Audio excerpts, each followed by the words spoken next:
Hello my dear students, how are you all? I hope you are all fit and fine at home. मैं हूं करण भट्ट और हमारे YouTube channel में आप सबका फिर से एक बार और हार्दिक स्वागत है।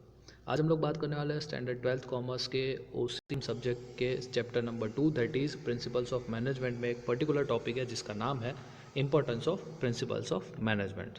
So guys, let's begin with बारे में। प्रिंसिपल ऑफ मैनेजमेंट हम लोगों ने लास्ट सेशंस में देखा था कि भाई प्रिंसिपल ऑफ मैनेजमेंट की डेफिनेशन क्या है, उसका नेचर क्या है, उसका मीनिंग क्या है। ठीक है, हमें इतना तो पता चल गया कि भाई ये एक गाइड है जो हमें मैनेजर्स को जो होते हैं हमारे उसको गाइड करते हैं कि भाई काम कैसे करना है। कोई भी सिचुएशन है, कोई भी कॉम्प्लेक्स सिचुएशन है, उसको कैसे हमें डील करना है, ये सारी की सारी चीज़ें हमें इन प्रिंसिपल्स ऑफ मैनेजमेंट समझाते हैं। ठीक है, अब इसी प्रिंसिपल्स ऑफ मैनेजमेंट का ये इम्पोर्टेंट तो है ही कि भाई ये गाइडेंस प्रोवाइड करते हैं, लेकिन इसके साथ साथ और कौन सी ऐसी चीज़ें हैं जो इम्पोर्टेंट है हमारे प्रिंसिपल्स ऑफ मैनेजमेंट में। सबसे पहला, इंक्रीज इन मैनेजरियल एफिशिएंसी।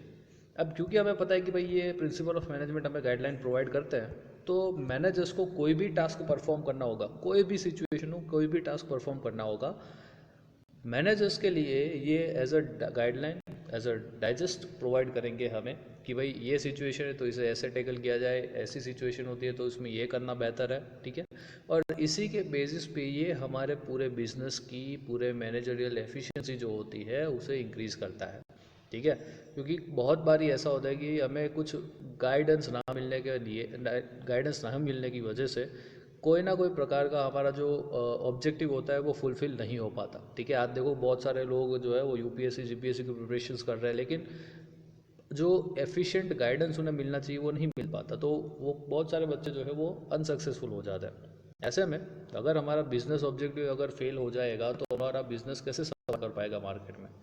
और इसी के लिए जो मैनेजर्स है वो वेरियस सिचुएशंस को डील करने के लिए प्रिंसिपल ऑफ मैनेजमेंट का जो हेल्प होती है वो लेती है, और इसी की वजह पे ये इसका फर्स्ट इंपॉर्टेंस है कि भाई मैनेजरियल एफिशिएंसी बढ़ाने के लिए ये सबसे बढ़िया कारगर साबित होता है। उसके बाद maximum usage and effective administration of resources. अब आपको पता है कि भाई हमें जो है वो लिमिटेड रिसोर्सेज के साथ बहुत सारा प्रोडक्शन भी लेना है और बहुत सारा प्रॉफिट भी कमाना है। ये बिजनेस माइंडसेट होता है, बिजनेस गोल होता है कि भाई कुछ भी करके हमारा प्रॉफिट जो है उसे मैक्सिमाइज़ किया जाए। तो प्रॉफिट मैक्सिमाइजेशन के लिए पहले तो effective and efficient utilization of resources necessary है। तो ये कैसे होगा? ये होगा प्रिंसिपल्स ऑफ मैनेजमेंट को फॉलो करके। ठीक है, आपके पास बहुत सारा पैसा है, आपके साथ बहुत सारी चीज़ें पड़ी हुई हैं, लेकिन आपको यही नहीं पता कि इसे यूज़ कैसे किया, तो क्या आपका बिजनेस ऑब्जेक्टिव फुलफिल हो पाएगा? बिल्कुल नहीं हो पाएगा। ऐसे में आप ये ध्यान रखें कि जो गाइडेंस हमें प्रिंसिपल्स ऑफ मैनेजमेंट में प्रोवाइड किया जाता है उसको फॉलो करके हम हमारे रिसोर्सेज का यूटिलाइजेशन बेस्ट पॉसिबल वे में करेंगे। ठीक है, जिससे हमें मैक्सिमम बेनिफिट होगा और मिनिमम कॉस्ट होगा, यानी कि मैक्सिमम प्रॉफिट मिलेगा हमें और उसके पीछे एक्सपेंस भी हमारा मिनिमम होगा। तो ये हमारा प्रॉफिट मैक्सिमाइजेशन का जो प्लान होता है वो यहाँ पे फुलफिल हो जाएगा। उसके बाद helpful in scientific and logical decisions, मतलब कि कोई भी बिजनेस ऑर्गेनाइजेशन है, बिजनेस ऑर्गेनाइजेशन छोड़ो, कोई भी हमारी लाइफ है, लाइफ में भी अगर हमें कोई डिसीजन लेता होता है तो वो हम लोग कुछ फैक्ट्स, कुछ थॉटफुलनेस, कुछ ऑब्जेक्टिव के साथ लेते हैं कि भाई अगर मैं ये डिसीजन लूँगा तो उसका ऐसे कॉन्सिक्वेंसेस आ सकते हैं, मैं ये करूँगा तो उसका ये आंसर्स हो सकता है। तो ऐसे में अगर आप बिज़नेस की बात करें तो बिज़नेस में हर एक डिसीजन का, चाहे वो छोटा हो चाहे वो बड़ा हो, अपने आप में बहुत बड़ा इंपॉर्टेंस है। ठीक है, और ये जो डिसीजंस होने चाहिए वो फैक्ट के बेसिस पे, थॉटफुलनेस, ऑब्जेक्टिव के बेसिस पे जस्टिफाइबल होने चाहिए। ठीक है, उसके साथ साथ decision should be timely, reality based and effective. मतलब आपने कोई डिसीजन लेने में देर कर दी तो उससे आपके बिजनेस को नुकसान हो सकता है। तो ऐसे में आपको ये ध्यान रखना है कि आप जो डिसीजन ले रहे हो वो टाइम पे ले रहे हो, सही टाइम पे लिया गया, सही टाइम पे लिया गया सही डिसीजन जो है वो आपके बिजनेस को 2 से 3 साल आगे भी ले जा सकता है। ठीक है, तो ये आपका रोल होगा, ये आपको देखना पड़ेगा कि आप कैसे ये डिसीजन ले सकते हो। प्रिंसिपल्स ऑफ मैनेजमेंट को यूज़ करके उसके डिसीजंस जो होते हैं हमारे मैनेजरियल, उसे हम लोग appropriately, with timely manner, without partiality and unbiasedly हम लोग उसे टैकल कर सकते हैं। ठीक है, मतलब जो भी हमारे सारे डिसीजन होंगे वो प्रिंसिपल्स ऑफ मैनेजमेंट को अगर हम लोग फॉलो करके लेंगे तो वो सबसे अप्रोप्रिएट होंगे, सबसे ज़्यादा इफ़ेक्टिव होंगे, ऐसा माना जाता है। ठीक है। उसके बाद to cope up with the changing business environment. आपको पता है कि आज जो बिजनेस एनवायरनमेंट है वो बहुत ही चेंज हो गया है। पहले जो बिजनेस होता था वो कैश में होता था, आज जो सारे बिजनेस होते हैं वो डिजिटली होते हैं। तो आपको जो है इसके साथ साथ कैसे चेंज होना है। उसके बाद आज की मॉडर्न टेक्निक्स देखें तो पहले ऐसा नहीं था कि भाई वर्कर आया 6-7 घंटे काम किया और घर पे चला गया, नहीं, ऐसा नहीं होता था। आज ये पहले होता था। आज के ज़माने में आप अगर ऐसा चलाओगे तो कोई भी वर्कर आपके यहाँ पे काम करने के लिए खुश नहीं होगा। आप अदानी देखो, आप अंबानी देखो, आप टाटा देखो, वो लोग क्या करते हैं, वो अपने एम्प्लॉयज़ को लाइफ टाइम वहाँ पे ही सेटल हो जाए वैसी सुविधाएं प्रोवाइड करते हैं। जैसे कि अगर आप देखोगे कि मैंने खुद ये देखा था कि जब मैं मुंद्रा पोर्ट गया था, अदानी का जो पूरा है मुंद्रा पोर्ट, वहाँ पे उन लोगों ने अपने एम्प्लॉयज़ के लिए घर बनाए हुए, कॉलोनी बनाई हुई है पूरी, जिसका नाम है अदानी कॉलोनी। मॉल्स बनाए हुए हैं शॉपिंग के लिए, हॉस्पिटल्स बनाई गई है। उस वर्कर्स, उन पर्टिकुलर लेबर्स के जो बच्चे होंगे वो पढ़ेंगे कहाँ, तो उसके लिए स्कूल भी बनाई गई है।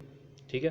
तो ये सारी जो चीज़ें होती है ना, ये भी प्रिंसिपल्स ऑफ मैनेजमेंट हमें सिखाता है कि भाई मॉडर्न टाइम के साथ साथ आपको भी मॉडर्न टेक्निक्स अपनानी पड़ेगी।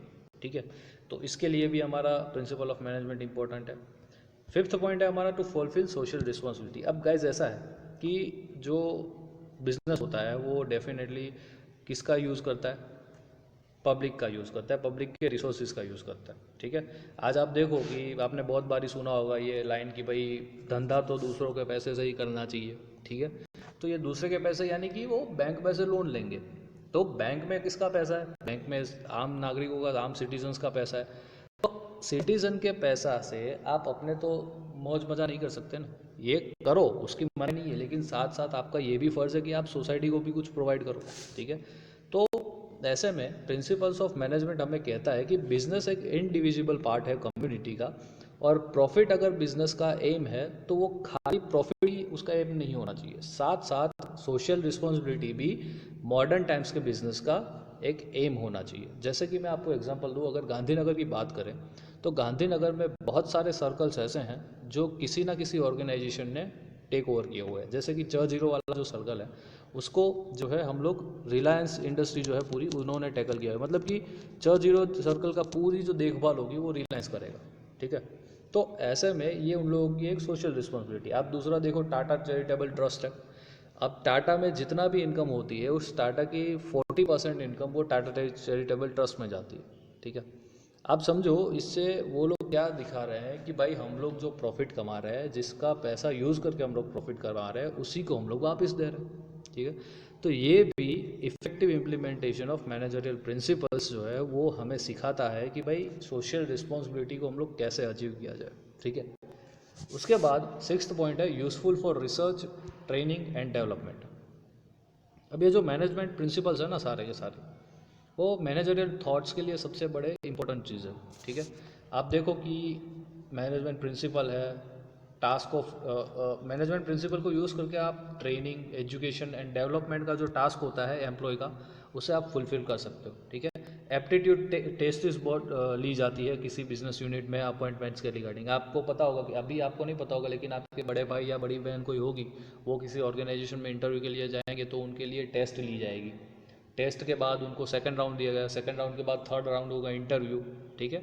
तो ये जो सारी development, training and developmental process है, वो सारी की सारी हमें ये जो प्रिंसिपल्स ऑफ मैनेजमेंट है वो सिखाता है। ठीक है। और इससे क्या होता है, इससे हम लोग जो है वो अपने ऑर्गेनाइजेशन के लिए सबसे बेस्ट और सबसे अप्रोप्रिएट एंड इफेक्टिव एम्प्लॉयज़ को अपॉइंट कर सकते हैं। ठीक है गाइस। तो आई होप आप लोगों को ये सारे के सारे 6 जो पॉइंट थे हमारे इंपॉर्टेंस के, सबसे पहला increase in managerial efficiency, second point maximum usage and effective administration of resources, helpful for scientific and logical decisions, to cope up with changing business environment, fifth point है to fulfil social responsibility, and six point है हमारा useful for research, training and development. I hope आप लोगों को ये video बहुत ही अच्छा लगा होगा, और एक बार ज़रूर लाइक कीजिएगा और कमेंट भी करिएगा। दूसरी एक चीज़ की, ये हमारी चैनल जो है अगर ऐसे ही वीडियोस आप देखना चाहते हो तो फिर से एक बार ज़रूर सब्सक्राइब कर दीजिएगा, बिकॉज ऐसे ही बहुत सारे वीडियोस हम लोग लाने वाले हैं आगे के फ्यूचर टाइम पीरियड में। और आई होप आप लोगों को मज़ा आया होगा। और नेक्स्ट सेशन जो है अब उसके बाद वो हमारे सबसे इम्पोर्टेंट बनने वाले हैं, क्योंकि हम लोग देखने वाले हैं उसके बाद thoughts of management. So guys stay tune to this YouTube channel और मिलते हैं अगले सेशन में एक नए टॉपिक के साथ, और तब तक के लिए जय हिंद।